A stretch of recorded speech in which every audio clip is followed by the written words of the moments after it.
warahmatullahi wabarakatuh. Waalaikumsalam warahmatullahi wabarakatuh.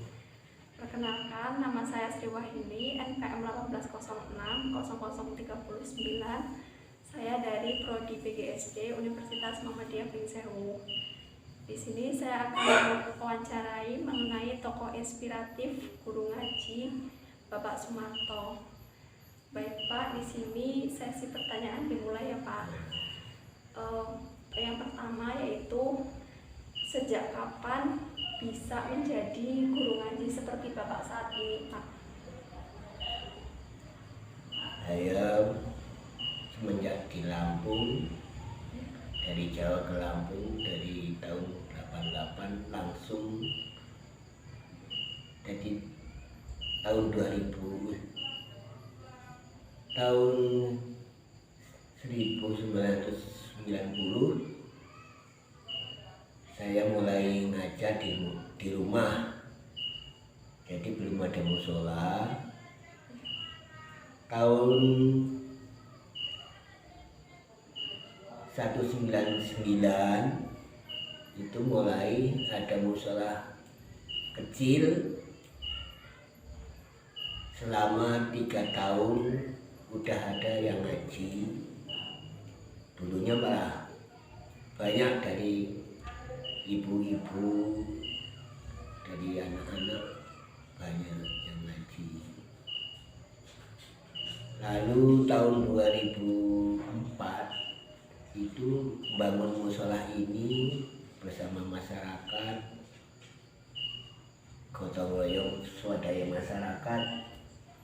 Mulai sampai sekarang berlaku ngaji dari Iqra sampai Al-Quran, sampai kitab dari kitab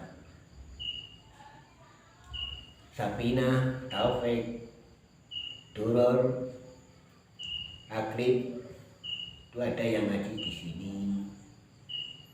Nah, sekarang generasi sekarang masih pemula semua, jadi belum ada yang ngaji kitab, masih Iqra semua dan Quran. Kemudian gimana sih Pak cara mendidik anak biar bisa mengerti bahasa Arab hingga saat ini?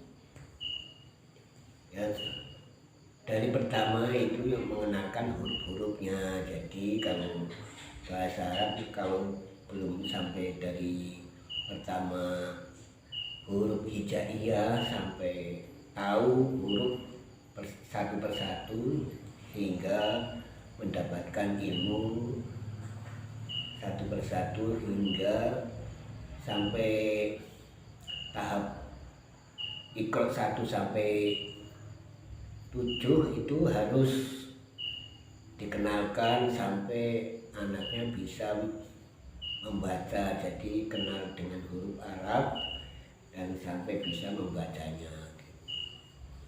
Kemudian selanjutnya bagaimana Pak cara agar anak termotivasi untuk membaca atau untuk mengaji bahasa Arab? Kan pada saat ini anak itu lebih tertarik pada aplikasi gadget ya Pak, seperti handphone. Jadi anak sekarang itu kan rata-rata ngajinya itu kurang, jadi motivasinya itu bagaimana Pak? Jadi yang pertama itu ya dari orang tuanya sebenarnya, yang otomatis langsung berbicara dengan anak itu harus orang tuanya yang mengendalikan masalah HP, selalu pakai game, itu harus orang tua yang mengawasinya. Kalau pendidikan yang ngajar di musola atau yang ngajar ngaji itu harusnya ada pengetahuan dari orang tuanya sehingga anak-anaknya patuh pada gurunya. Jadi orang tuanya harus selalu membimbing ke musola untuk motivasi masalah mengaji.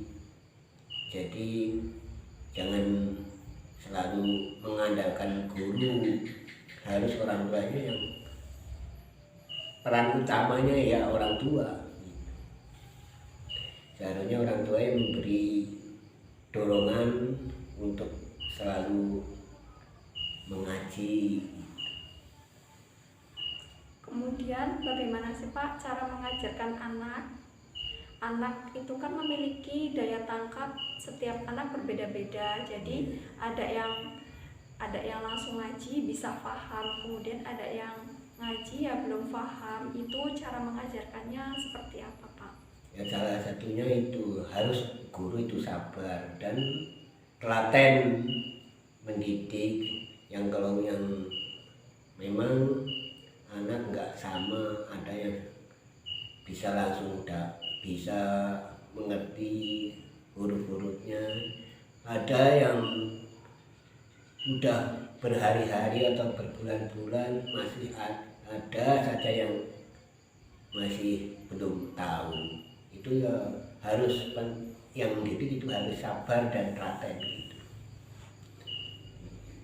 Kemudian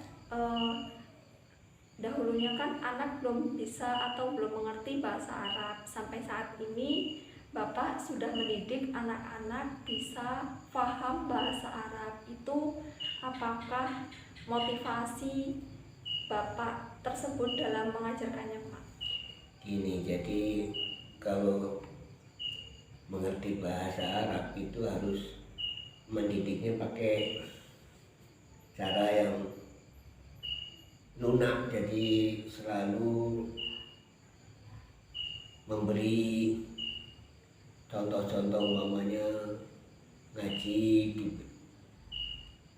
diberikan arahan dari maknanya, dari kan jadi tahu masalah ayat ini bunyinya ini, jadi itu harus diperkenankan untuk membacanya. Jadi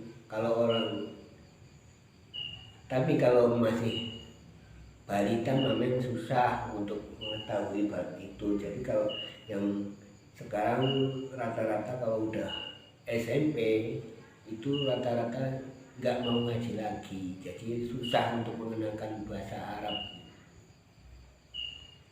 Tapi rata-rata di masjid kita ini sudah mengerti bahasa Arab ya Pak? Iya, rata-rata sudah. Selama saya ngajar anak-anak dari tahun 90-an sampai sekarang, itu udah berapa generasi yang sudah khatam Al-Quran dan kitabnya udah banyak, jadi enggak bisa dihitung lagi, jadi udah lama sekali.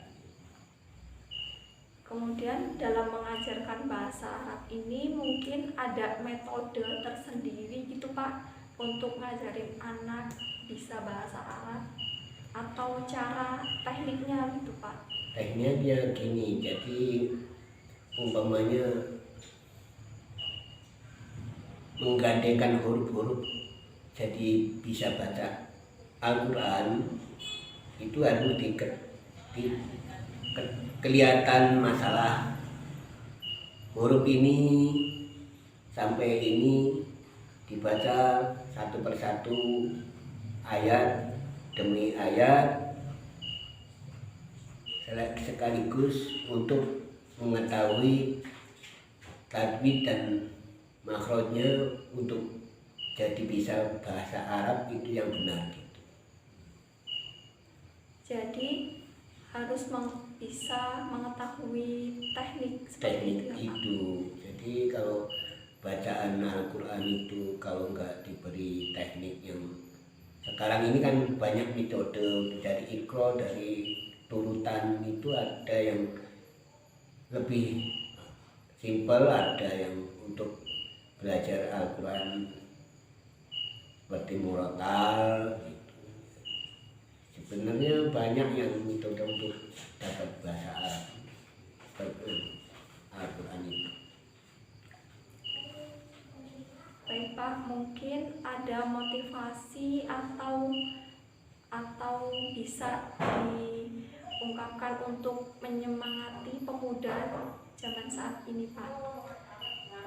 Seharusnya memang itu anak-anak sekarang kan setelah lulus SMP rata-rata nggak mau ke masjid taklim, jadi susah sekarang di lingkungan ini. Jadi untuk mendorong ya sebenarnya dari orang-orang tua itu, jadi untuk dapat datang ke musola atau masjid itu harusnya ya orang tua yang mendorong untuk giat untuk belajar Al-Quran atau kitab-kitab yang ada di musola ini. Jadi harusnya yang sudah tamat Al-Quran harusnya ya terus belajar lagi untuk mendapatkan ilmu yang banyak untuk tujuan akhirat itu ya. Harusnya orang tuanya yang mendorong untuk giat belajar. Baik Pak, terima kasih. Mungkin itu saja kami atau saya akhiri. Wallahu muwaffiq ila aqwamit thoriq. Wassalamualaikum warahmatullahi wabarakatuh. Waalaikumsalam warahmatullahi wabarakatuh.